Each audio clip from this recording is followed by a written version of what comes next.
My name is Michael Storms. That's my name before I became Muslim. I was born in Halifax, Nova Scotia, and I'm 27 years old.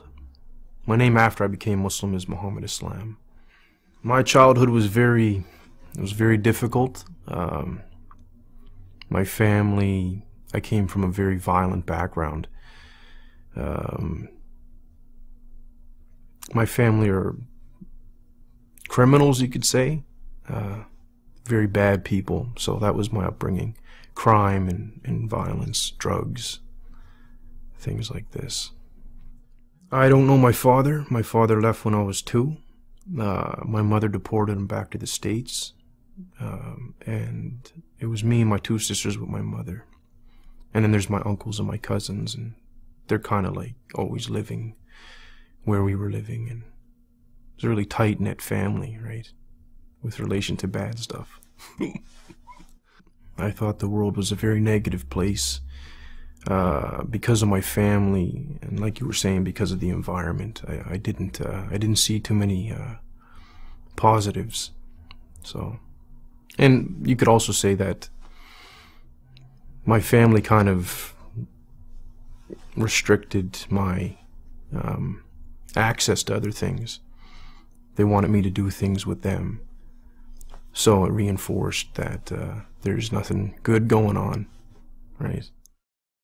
When I was younger, I felt afraid, but then when I grew up a little bit, it became pretty normal. And so the people in my family I wasn't afraid of anymore. I was part of the team. But initially, yeah, because when you're young, you're pure, right? And to be bombarded with a lot of bad things makes you uneasy. Like any hardship, you get accustomed to it, though, right?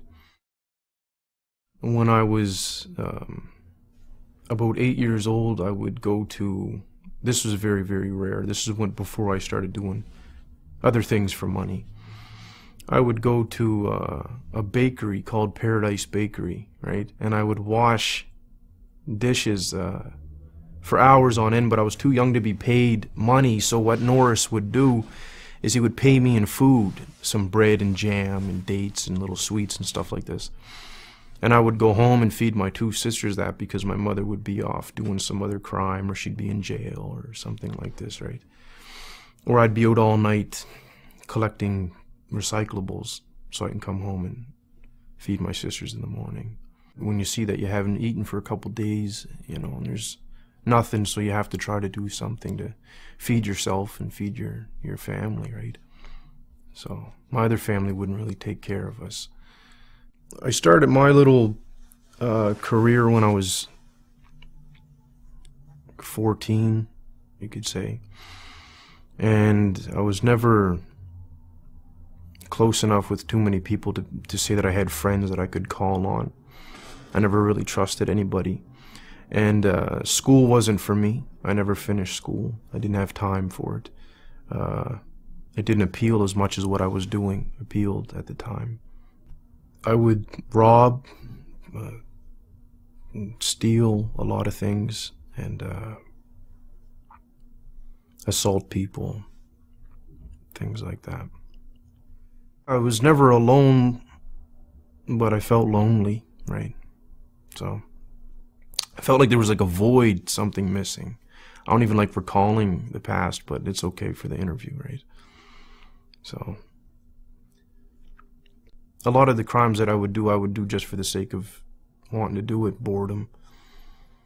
The payoff was like a bonus, but if I wanted, like, for example, steal a car because I didn't want to walk somewhere, I would just take somebody's car. When I was young, I lost all concern for people's feelings and whatnot. The way that I grew up, I felt no one's concerned for my feelings. So if I hurt somebody, I don't care about what they think or feel, or, you know, I didn't care at the time at all.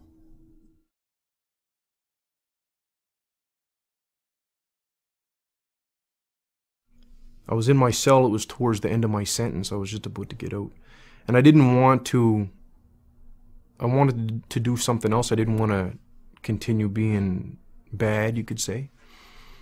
And so the way that I started to ask questions when I was by myself was along the lines of, I don't know if there's a God or if you exist, or I could be talking to myself for all I know. I don't know why I'm alive. Things like this.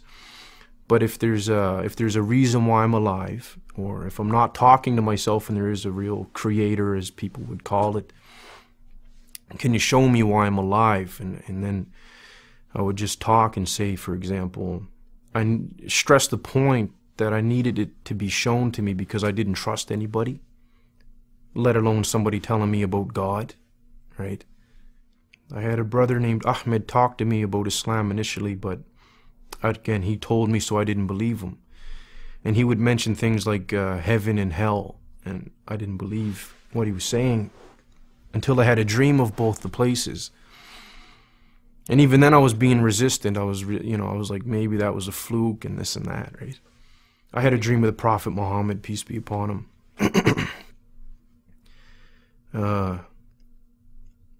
So things happened to me when I was awake and when I was asleep. And a lot of it happened to me in a very small amount of time. As soon as Ahmed started talking to me about Islam, I didn't believe him.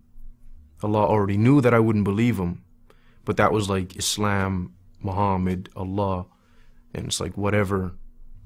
And then these things started happening. And then I recalled what I asked for when I was in jail, for things to happen to me, so I can't deny it, right? It was very, very difficult.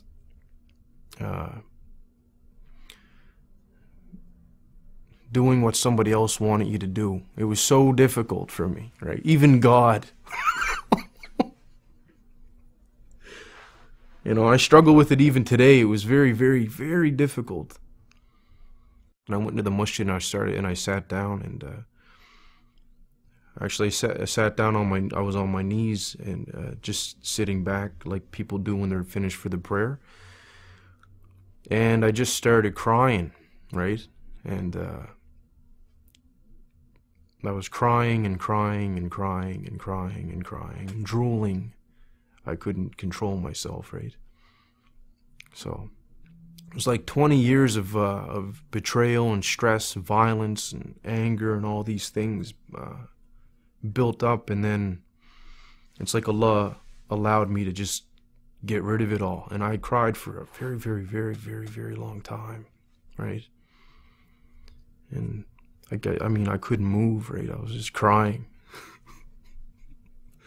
And then I remember saying at the end of it, you know, all right, I'll try to do, you know, what you want me to do. I am most pleased that I pray. Yeah, it's important, very, very important. A feeling of safety from Allah and from His punishment, you could say. That's what I get out of it, like a calmness and that I'm all right for right now until the next prayer comes in, or until tomorrow. My future, I see it as positive in the dunya because it's going to be controlled and very simple, and that's why, you know, that's my positive future here. Very simple lifestyle, that's positive. Don't hurt nobody. Don't get hurt. Inshallah, if I get forgiven in the next life, that's what makes me feel really positive, right? If I get forgiven, it'll be great, inshallah. La ilaha illallah, la ilaha illallah, la ilaha illallah, la ilaha illallah, la ilaha illallah, ya Rabbi.